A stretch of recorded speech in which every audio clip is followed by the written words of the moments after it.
Welcome everyone to the latest episode of T.E.A. Talking Equity in Action with College Futures. And we're joined today by the Foundation's first entrepreneur in residence, Maria Anguiano.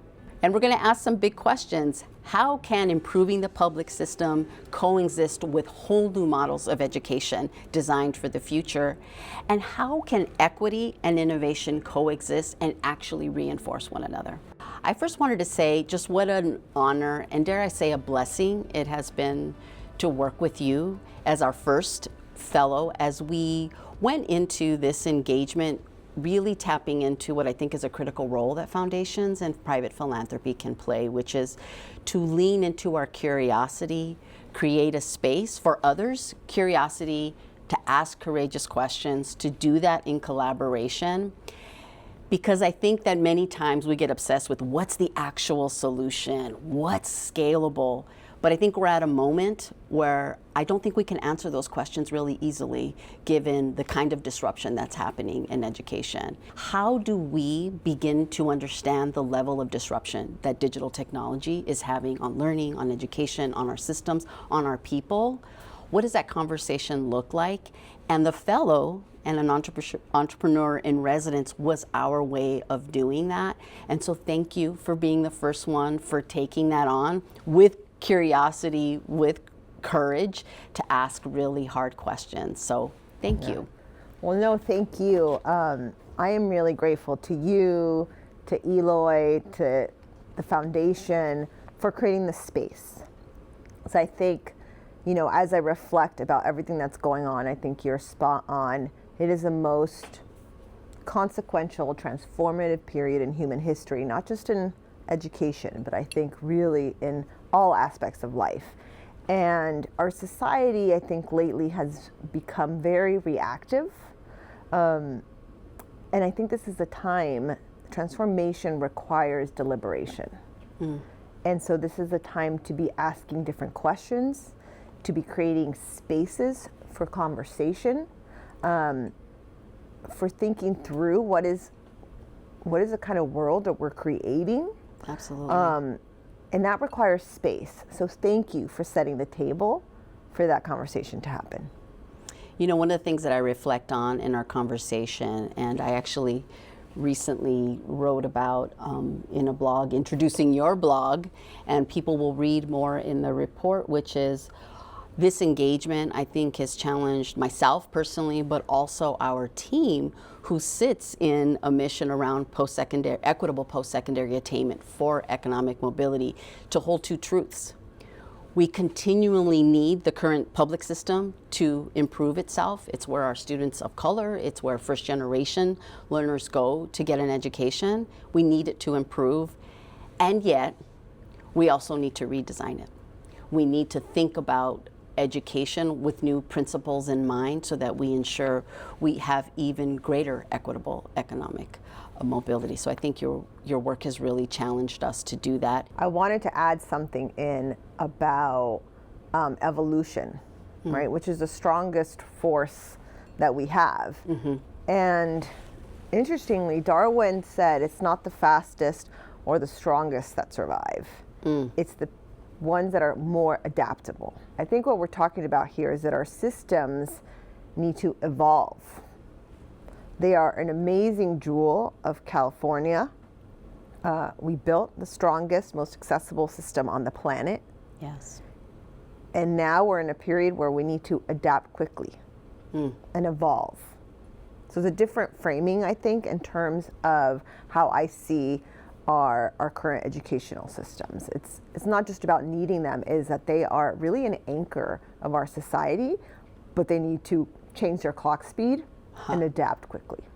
I think that's a really good transition and why it brings us here today and our tea and our conversation, which is about the report, and one that you truly did iterate with the field through the blog series, through small convenings, through conversations with stakeholders and ideas and thought leaders across the state, and I would say across the country. And that's our report, Designing the Future of Learning, 3 Spheres of Postsecondary Education Innovation. So what was the objective with the report? Right, so the report is a landscape analysis of the innovation landscape in higher education. And the reason I wrote it was because as I went out and had conversations, again, across the country with really hundreds of people, I realized that everyone meant something different when they used the word innovation. And so what I wanted to create was a shared language for us to talk about innovation. The report is an attempt to create a framework and a shared language around the different types of innovation that are happening, their different objectives, what they impact, and what that might mean for future design. And by shared language, I mean that back to my original comment regarding transformation requiring many voices, that also requires alignment, clarity and alignment. I think those two things are really critical for me as I think about creating in the future. And so I wanted, by shared language, I really mean how do we all start speaking through the same lens, the same mental model, the same, not that we'll come up with the same answers, but at least when we say a word, we mean the same thing, which I think will facilitate our ability to constructively have discussions about the very complex problems and issues and solutions that are in front of us. Why do you think that's particularly important in California? I mean, I think it's important everywhere on the planet right now, but I do think that California has always had the ambition to create the most accessible, inclusive education system on the planet, right? And so we need to continue to carry that ambition. But we're also a very large and complex state with many stakeholders, many institutions. And so the report for me is just an ability to say, okay,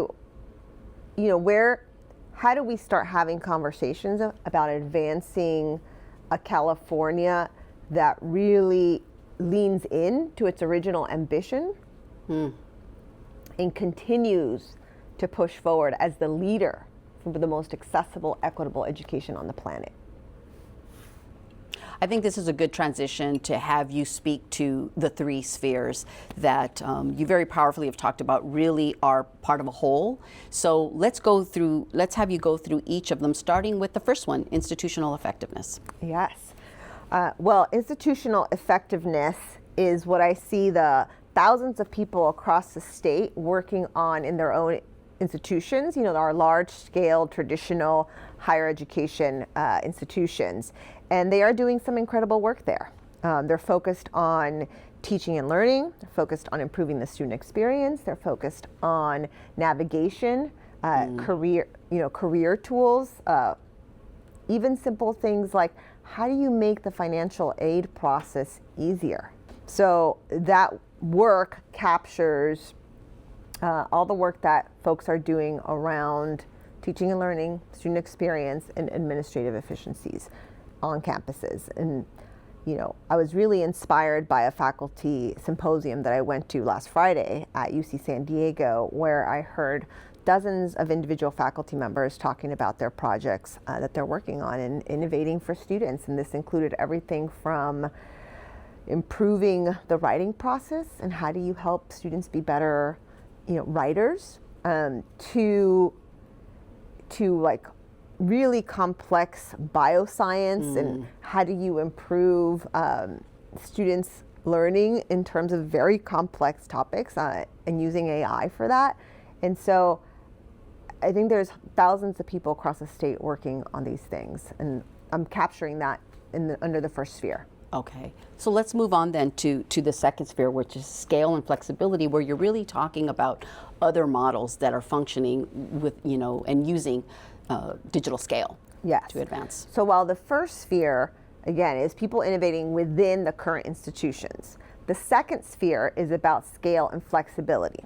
So it's still institution-led, but there's this new set of institutions that are changing the assumptions about the when and where of learning and creating more flexibility for learners. So I called it scale and flexibility because most of these models are all enhanced digitally, right? So they're digital models, whether they're hybrid, which means they have some in-person components, or it could be that they're completely digital for students.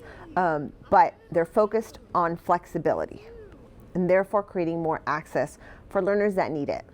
There's, as we know, I think 40 million adults with some college and no degree, and they're working full time, and they don't have time necessarily to spend Tuesdays at 10 a.m. on a campus, anywhere in the country, frankly. Yeah. And so these institutions are really meeting that need, enhancing the flexibility for learners to achieve more credentials and complete degree programs, but doing it at their terms. So this includes innovations in terms of competency-based learning, and includes innovations around start times. A lot of them have rolling start times, so you don't have to apply and then wait a whole year to figure out whether you get to go to this institution or not, but you get to start the next month, right? And again, for working adults and for people that need that flexibility and want to start now, they can't afford to wait a whole year and can't wait to go through a whole application process to see that if maybe they can get it. And Maria, these are examples which we often talk about. So it's Western Governors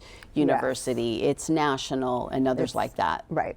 That are offering an example of what this looks like. Folks like, Arizona State University is I would say a hybrid of 1 and 2, obviously a massive, amazing research university, but also providing a Sphere 2. So an institution doesn't necessarily fit in one category or the other. They could be doing things in both Sphere 1 and 2, but what I'm creating is just a category of the type of innovation. So thank you for pointing that out.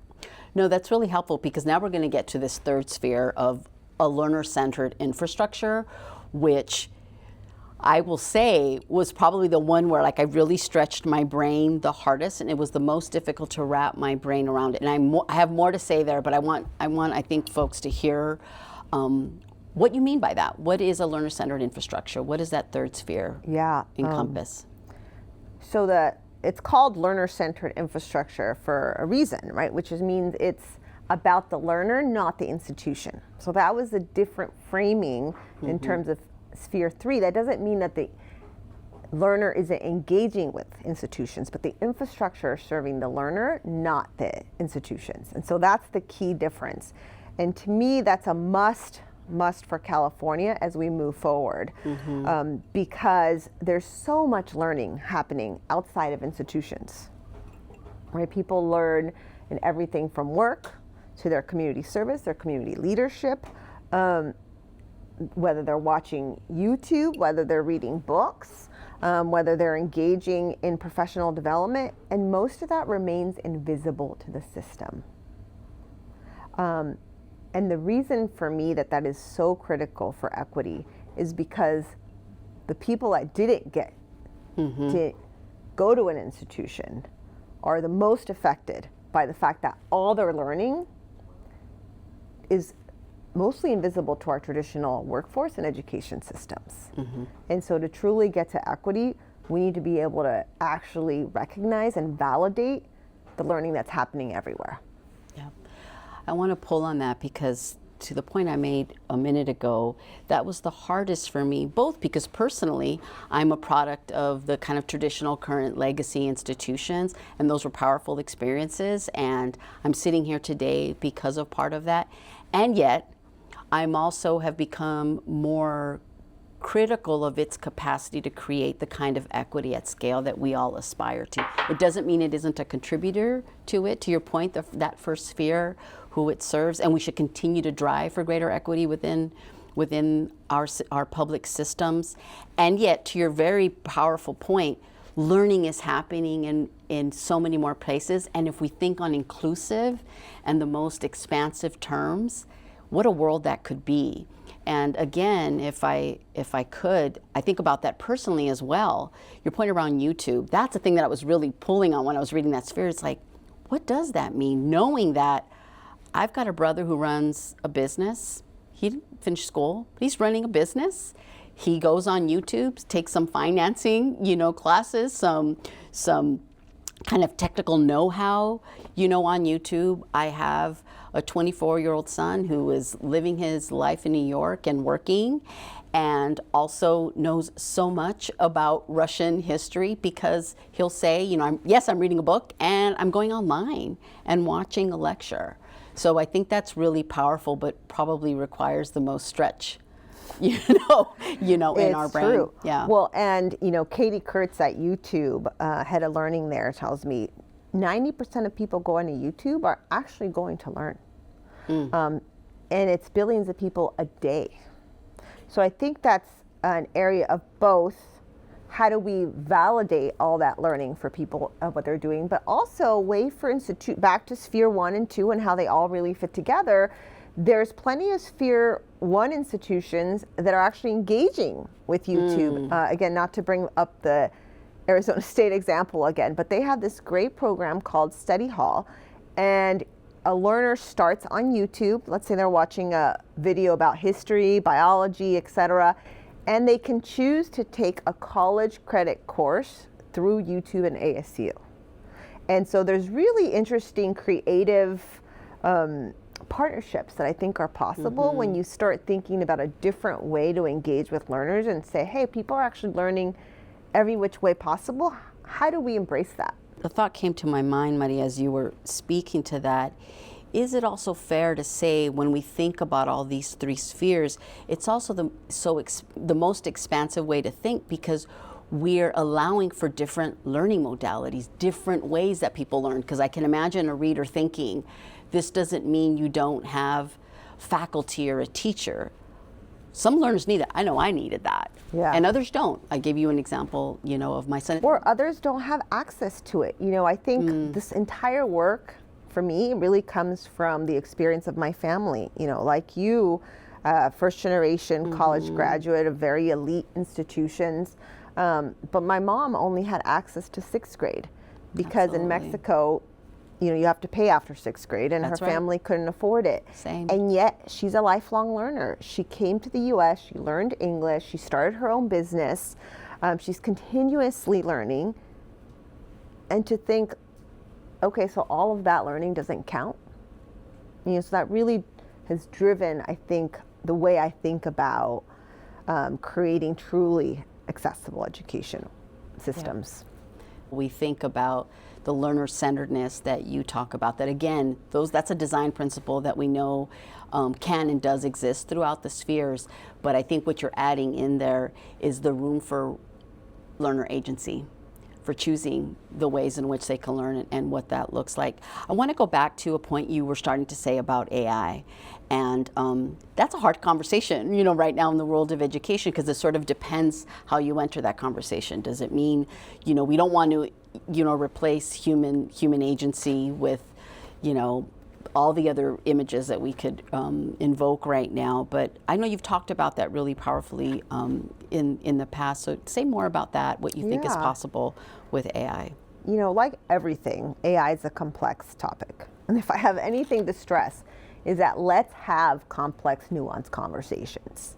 This is not a time to say I'm for AI, I'm anti-AI. It's a very nuanced topic, and I could give you 5 reasons why it's the worst thing for humanity. I could give you 5 reasons why it's the best thing for humanity, and the truth is somewhere in the messy middle, right? And so I think AI really cuts across all 3 spheres. One of the things I write about in my last blog, What Are We Designing Education For?, was the fact that human capabilities actually require time, they require practice, and they require relationships, right? Which is all human-centered. Yes. When you're like, well, where is AI in that?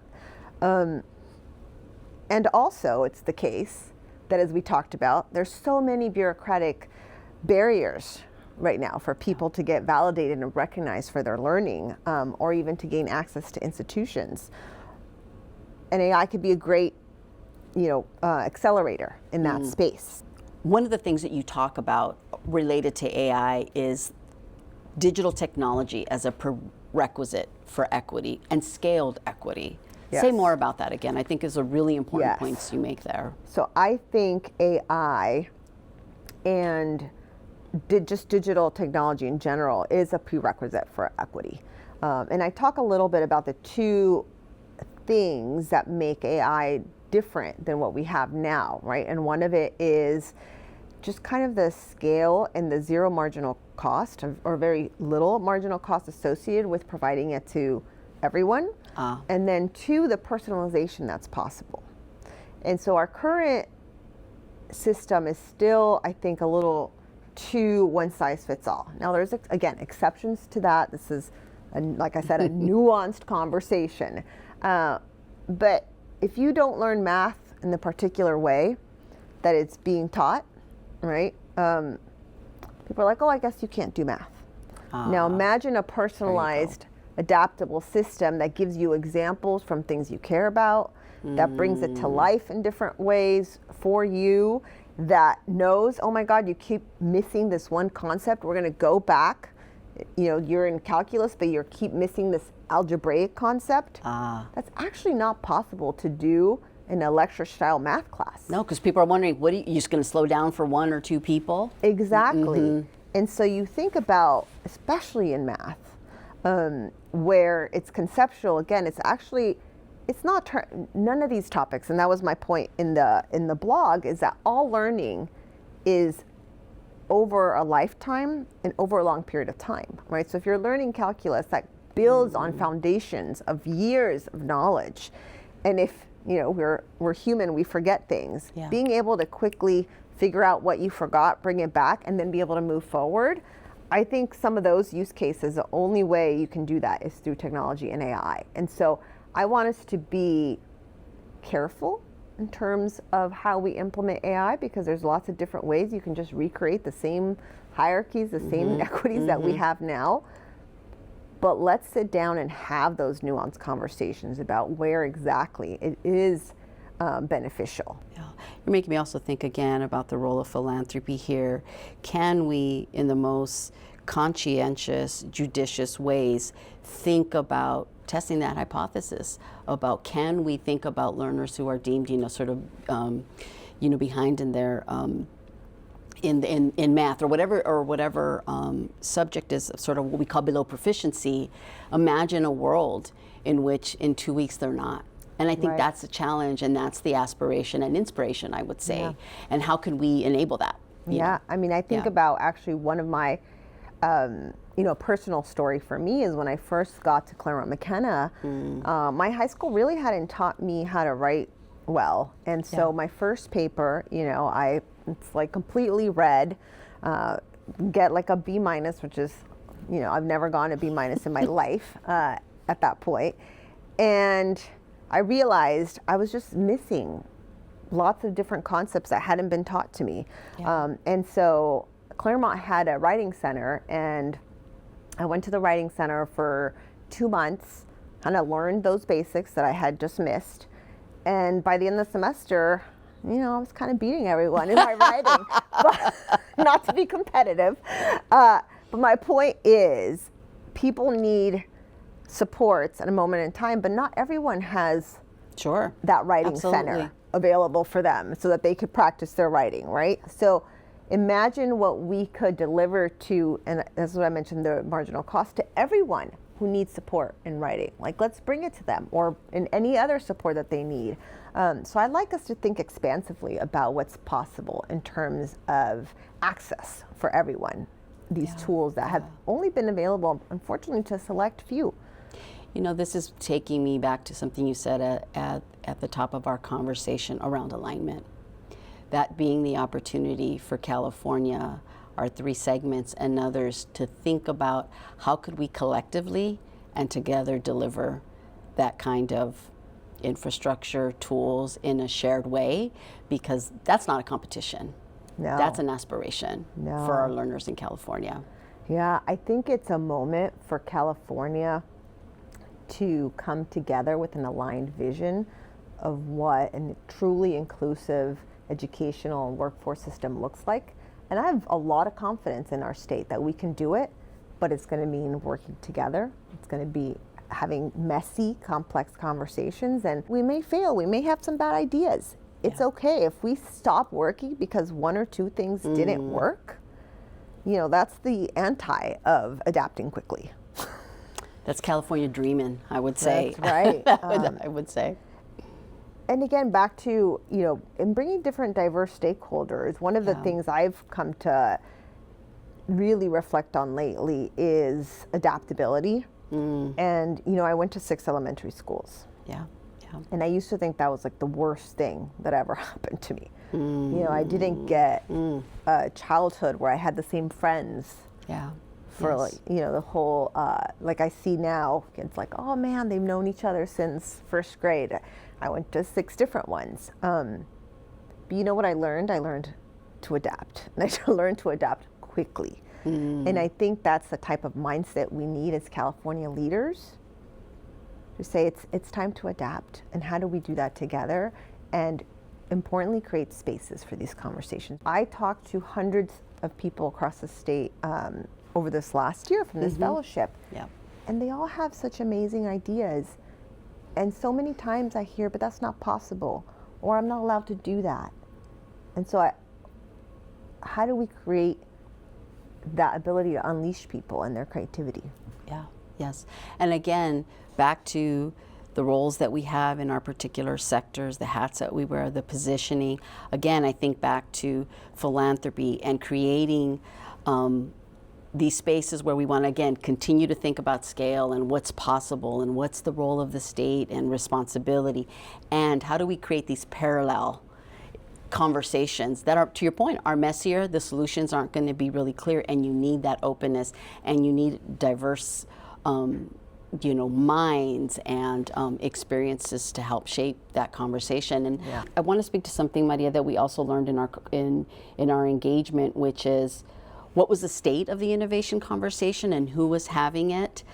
Yes. We remain committed to racial equity, to social and economic mobility as an institution, as a foundation, and we continually to say that. And we want to think about innovation, but they're not necessarily the same people having this conversation. Say a little bit more about that. Well, even as I did this research, the Sphere 1 people are talking, Sphere 2 people are talking, Sphere 3 people are talking, and they're not necessarily all talking together. And this is what we talked about before, unified vision for what we would like.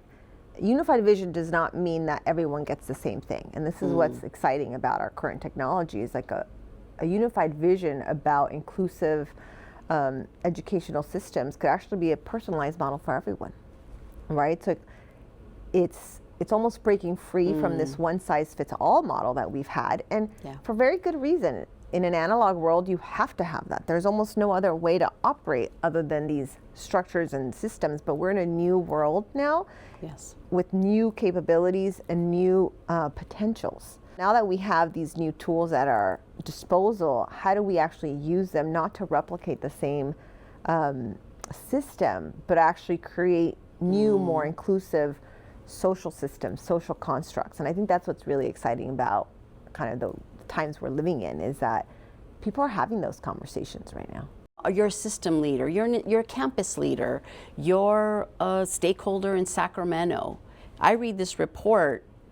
Do I think about it sequentially? How should I think about that? How should I orient toward these spheres? I think one of the things I hope comes out clearly in the report is that all these spheres exist simultaneously, and each one actually strengthens the other.